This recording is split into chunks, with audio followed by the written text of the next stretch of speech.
Last time, we exposed the patterns, the numbers, the history. The gender pay gap isn't a glitch, it's a global constant. But if it's so obvious, why hasn't it changed? Because someone is benefiting. Today, we follow the money. We follow the power. And we ask the forbidden question. Who profits from inequality and who's making sure it never disappears? Let's talk about incentive, because in any system, that's where the truth lives. If you run a business and you can legally pay one group less than another, for the same or similar work, why wouldn't you? The truth is cold and simple. Underpaying women is profitable. In fact, studies estimate that corporations collectively save billions every year by paying women less. That's not just an oversight. That's a business model. Now look at the industries where this is most visible. Healthcare, 90% of nurses are women. Many are overworked, understaffed, and underpaid, while hospital execs make millions. Retail. Women dominate frontline jobs, but almost never sit in upper management. Education. Teachers, especially early childhood educators, are mostly women. Yet these roles are some of the lowest paid professional jobs in the world. And let's be clear, these jobs are essential. They keep society running. But because women are the backbone of these sectors, their labor is systematically devalued. It's not just a cultural accident. It's baked into the structure of how profit is extracted. Take this even further, women are more likely to be hired into non-negotiable roles. Roles where pay is fixed, raises are rare, and leadership tracks are vague. Meanwhile, men are pushed, sometimes actively encouraged, toward commission-based, performance-tied, and leadership roles. And when a woman does fight her way into the boardroom, research shows she's often paid less even there. So ask yourself, if every level of a system consistently pays women less, is that system broken? Or is it doing exactly what it was built to do? Corporations don't need to shout "we underpay women" from rooftops. They just follow the numbers, and the numbers say this inequality is cheaper. And here's the kicker. Many companies run massive PR campaigns about female empowerment, while quietly keeping pay raises and promotions out of reach. That's not empowerment. That's a cover story. In a world where profit drives policy, and labor is just another line item, equality isn't just ignored, it's bad for business. And when equality threatens profits, you can bet there are powerful people invested in making sure it never becomes reality. Now that we've seen how corporations benefit, let's go even deeper. Because this isn't just about individual companies. It's about a system, capitalism itself. Modern capitalism, the version that dominates the globe today, didn't just happen. It evolved through centuries of conquest, colonization, exploitation, and yes, gendered labor. Women's unpaid and underpaid work has always been a pillar of the system. During the Industrial Revolution, women and children were a cheap, compliant workforce. After World War II, women filled critical labor gaps, then were pushed right back into the home when soldiers returned. This wasn't just social conservatism. It was economic engineering. Keeping women as part-time workers, homemakers, caregivers, and low-wage laborers kept the system balanced for the elite. Because here's the dark truth: if everyone was paid fairly, the current system would collapse. Every hierarchy, class, race, gender isn't just social, it's functional. Think about it. Who picks the crops, sews the clothes, cleans the homes? Who cares for the sick, the elderly, and the children for little or no pay? If all that labor had to be compensated at full value, the cost to maintain society would be astronomical. Instead, capitalism offloads the true cost of survival onto women. Through free caregiving, emotional labor, low-wage jobs, and social expectations disguised as choice. And as long as that burden stays invisible, the profits stay high. That's why the gender pay gap isn't seen as a crisis by those in power. It's a convenience, a feature, not a flaw. And the genius of the system? It doesn't even need to enforce this with laws anymore. It's built into the expectations, into what's normalized, into what's rewarded. The system trains us to believe that women just choose lower paid work, That motherhood is a personal lifestyle decision, not a social responsibility.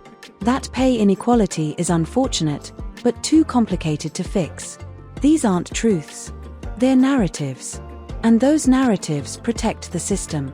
Because as long as we blame individuals, she should have negotiated harder, she chose that field, we never challenge the structure itself. And while we argue at the surface, the real beneficiaries stay in the shadows.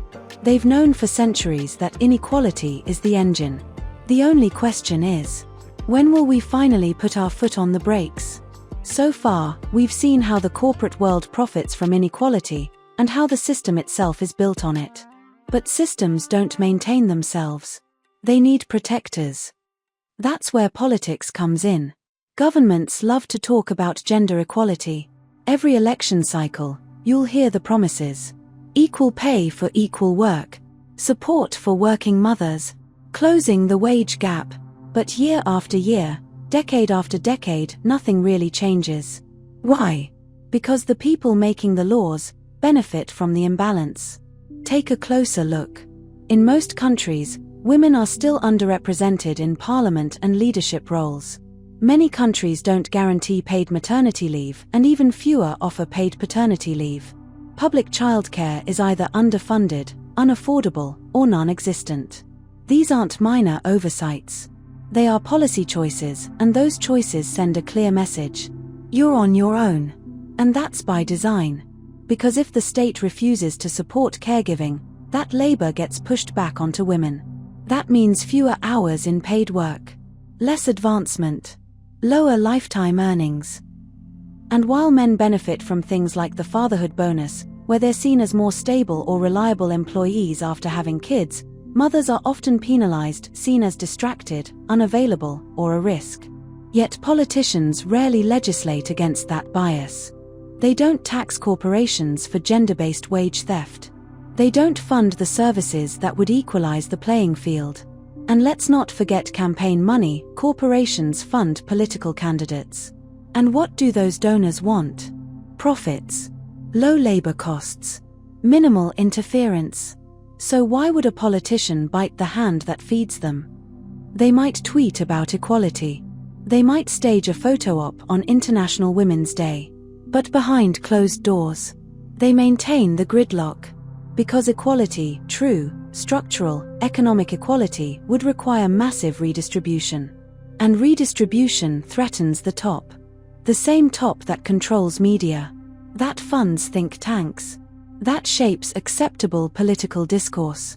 So the wage gap remains a talking point during elections, a hashtag during awareness months, but never a legislative priority. And every year it stays that way, the system saves billions. And the people in power, they lose nothing. That's not inertia. That's not incompetence.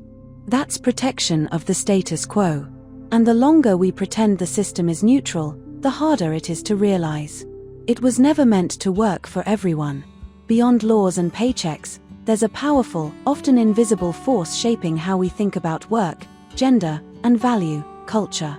Culture is the silent architect of inequality. It molds our beliefs, our aspirations, even our sense of what's possible.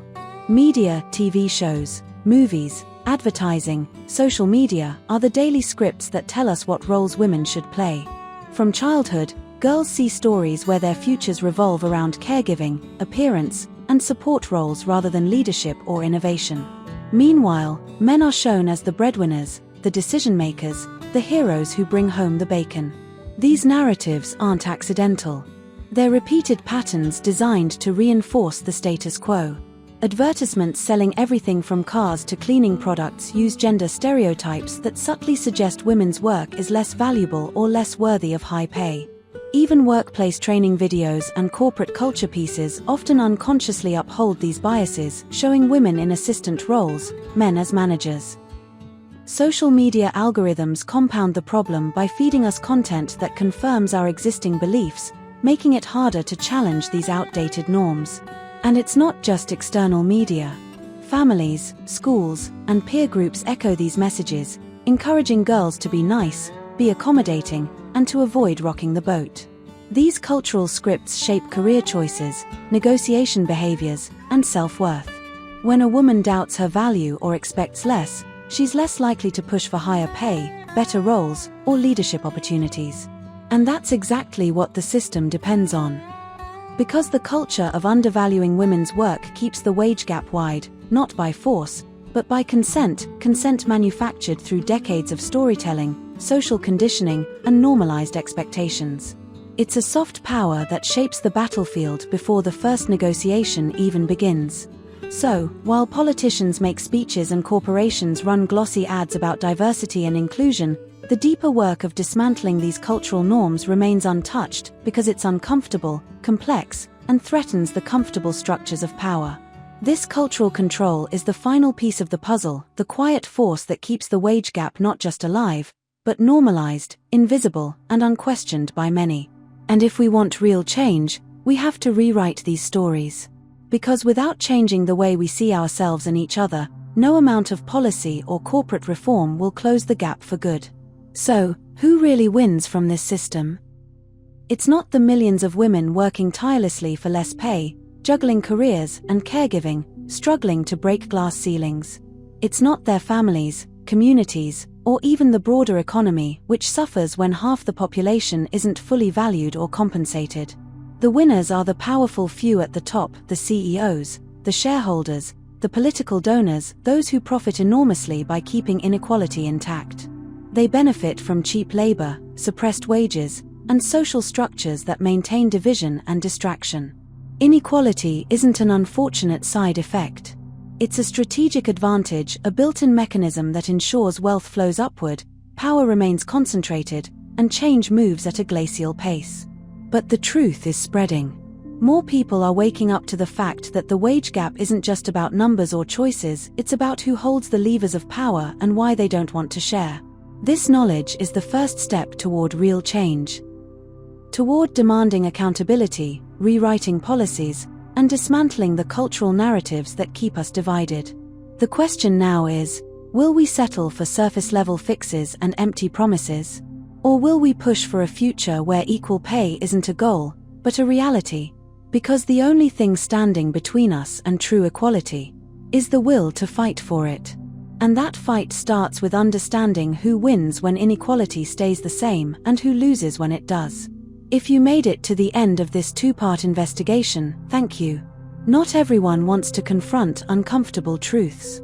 But the first step toward change is always awareness. If this opened your eyes, share it. If you're ready to keep digging, subscribe. And if you have your own theory, drop it in the comments. Let's talk.